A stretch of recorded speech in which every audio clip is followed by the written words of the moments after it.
কেন সিগন্যাল বাজছে বলো তো? মারা যেন রেখা আমি বিকাল বেলা যাবো। শিকলে বাঁধা এক শিশু, চোখ মুখে মায়া কান্না। নিজের সন্তানকে শিকলে বেঁধেছেন এক মা। শুনলেই চমকে উঠবেন, একজন মা কিভাবে এতটা নিষ্ঠুর হতে পারেন। কিন্তু বাস্তবতা জানলে কেঁদে উঠবে মন। গাজীপুর মহানগরের সদর থানাধীন কাজীবাড়ি এলাকায় এক হৃদয় বিদারক চিত্র চোখে পড়েছে। শিকলে বাঁধা শিশুর নাম ইব্রাহিম মিয়া। বয়স মাত্র কয়েক বছর, অথচ জীবনের শুরুতেই তাকে বরণ করতে হয়েছে শৃঙ্খলের নির্মম বাস্তবতা। ইব্রাহিমের মা রেজিয়া বেগম অসহায় কণ্ঠে সন্তানের সঙ্গে এমন আচরণের কথা তুলে ধরেন। তিনি জানান, অনেক চেষ্টার পর ছেলেকে মাদ্রাসায় দিয়ে আসেন, কিন্তু পড়ালেখার প্রতি অনাগ্রহ আর বেপরোয়া মনোভাবের কারণে সে বারবার পালিয়ে চলে আসে। নিরুপায় মা তাই বাধ্য হয়ে সন্তানকে শিকলে বেঁধে রাখেন, যেন অন্তত পথ হারিয়ে না যায়, যেন কোনোভাবে শিক্ষার আলোয় ফিরিয়ে আনা যায় নিজের সন্তানকে। মাদ্রাসা ভুল করে 2 মাস ধরে নেওয়া করে না, খালি মার্বল খেলা, এই জন্য শীতল নাগাইছি।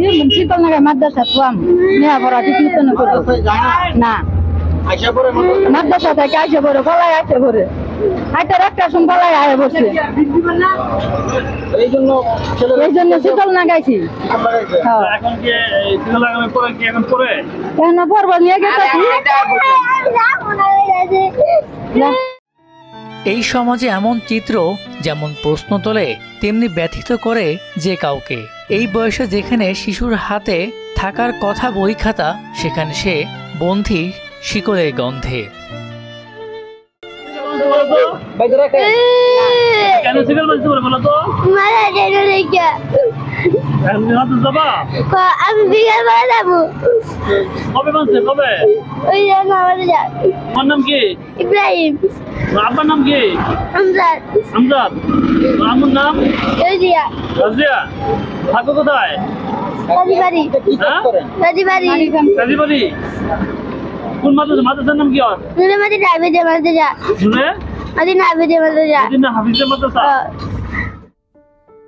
শিশু ইব্রাহিমের এটাই কি নিয়তি, নাকি সমাজ, প্রশাসন ও সচেতন মানুষের ভালোবাসায় খুলে যেতে পারে তার ভবিষ্যতের এক নতুন দরজা? মেজবা রহমান, মোহনা ডিজিটাল।